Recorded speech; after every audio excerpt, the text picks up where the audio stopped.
Ok papà, dimmi Gesù. Abbiamo creato 19 regioni in questa penisola che si chiamerà Italia. Ci sarebbe spazio per un'ultima regione però. Fammi vedere. È vero? Ok, allora dammi un secondo.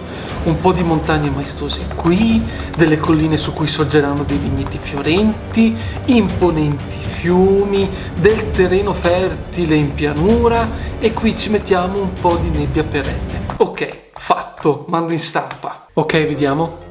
Ah, ok, quindi la chiamerai Veneto. Ok. Papà? Mhm.